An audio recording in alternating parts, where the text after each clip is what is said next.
আসসালামু আলাইকুম viewers, GSM TV Arif থেকে আমি আছি আপনাদের মাঝে। আশা করি ভালো আছেন। তো ভিউয়ার্স, আমার ভিডিওটি যদি ভালো লাগে তাহলে অবশ্যই একটা লাইক করবেন এবং সাবস্ক্রাইব করে বেল আইকনটি বাজিয়ে দেবেন। তো ভিউয়ার্স, আজ আমি আপনাদেরকে দেখাবো সিআরটি টিভি চায় না কীভাবে পাওয়ার সাপ্লাই রিপেয়ার করতে হয়।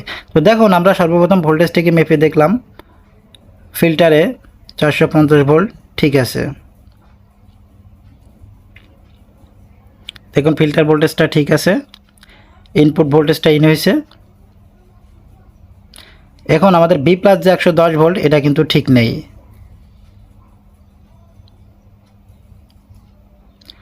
তো এখন আমরা সর্বপ্রথম আমাদের যে ভিআরটা আছে এই ভিআরটাকে আমরা চেঞ্জ করে নিব।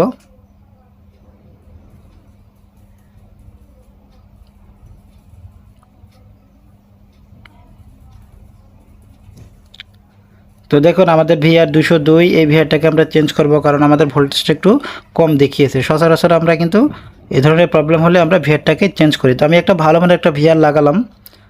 ভিআর লাগানোর পর আমরা এটাকে সোল্ডারিং করে দিলাম। তো ভিউয়ার্স, এখন আমরা এটাকে পরিমাপ করে দেখব। দেখুন আমাদের বি প্লাস, দেখুন 85 বা 90 এমন উঠতেছে, এমন উঠলে হবে না। এখন আমরা আবার ভোল্টেজটাকে মেপে দেখব। দেখুন আমাদের ক্যাপাসিটর ভোল্টেজ ঠিক আছে, আমাদের ইনপুটের 12 ভোল্ট ঠিক আছে। হ্যাঁ, এই 10-15 সাথে আউটপুট ভোল্টেজ 12 ভোল্ট, এটা ঠিক আছে। তো দেখুন আমরা এখন ভিআরের যে ইনপুট ভোল্টেজটা 1.5 ভোল্ট ঠিক আছে, এটাও ঠিক আছে। তো ভিউয়ার্স, এখন আমরা ভিআরের যেহেতু ভোল্টেজ ঠিক আছে সেক্ষেত্রে আমাদেরকে বি প্লাস যে ক্যাপাসিটারটা আমাদের চেঞ্জ করতে হবে, কারণ এই ক্যাপাসিটারটা অনেক সময় ভিতরে ড্যামেজ থাকে। ড্যামেজ থাকলে পরে আমাদের ভোল্টেজটা ঠিকমতো আপ হতে চায় না। তো আমরা এই মুহূর্তে ক্যাপাসিটারটাকে খুলে ফেলবো।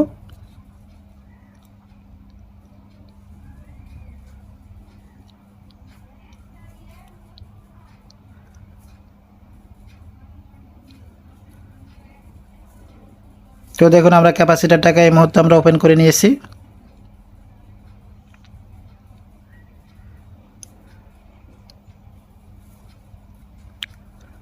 ভিউয়ার্স, দেখুন আমাদের ক্যাপাসিটারের একটা ঠ্যাং, এটা কিন্তু একটা অংশ একদম ফাঙ্গাস ধরে নষ্ট হয়ে গেছে।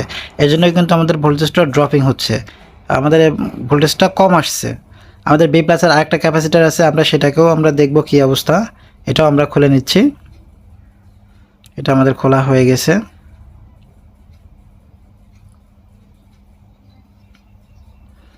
দেখুন ভিউয়ার্স, আমাদের আরেকটা ক্যাপাসিটার কিন্তু নষ্ট হয়ে গেছে, যার কারণে আমাদের বি প্লাস ভোল্টেজটা 90 বা 85 পর্যন্ত উঠে বাকিটা আপ হয় না।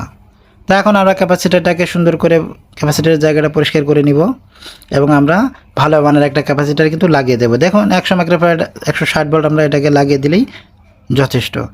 তো দেখুন আমরা ক্যাপাসিটারটাকে লাগিয়ে দিয়েছি, এখন আমরা এটাকে সোল্ডারিং করে দিব।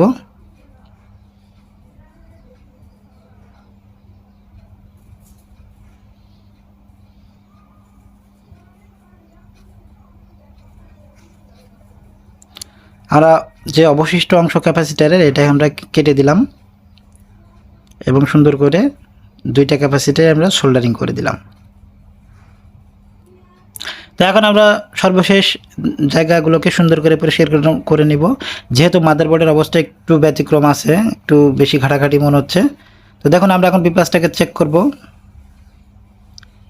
দেখুন আলহামদুলিল্লাহ আমাদের পারফেক্ট 110 ভোল্ট চলে আসছে এবং আমাদের পাওয়ার সাপ্লাইটি ঠিক, দেখুন আমাদের পারফেক্ট 110 ভোল্ট, বি প্লাস ঠিক আছে। এখন আদার্স ভোল্টেজগুলো যেমন ড্রাইভার 24 ভোল্ট ঠিক আছে, সিস্টেম যে 12 ভোল্ট ঠিক আছে, সাউন্ডের যে 12 ভোল্ট সেটাও ঠিক আছে। এখন আমরা 5 ভোল্ট দেখব, চ্যানেল বক্সের যে 5 ভোল্ট, দেখুন আমাদের 5 ভোল্ট অ্যাকুরেট আছে। আমাদের ধরাটা একটু সমস্যা হচ্ছে, আমরা একটু ধরাটা ভালো করে ধরবো মিটারটা। দেখুন আমাদের 5 ভোল্ট অ্যাকুরেট আছে।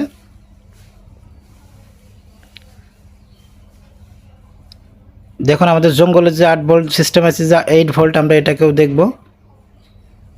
দেখুন এটাও ঠিক আছে।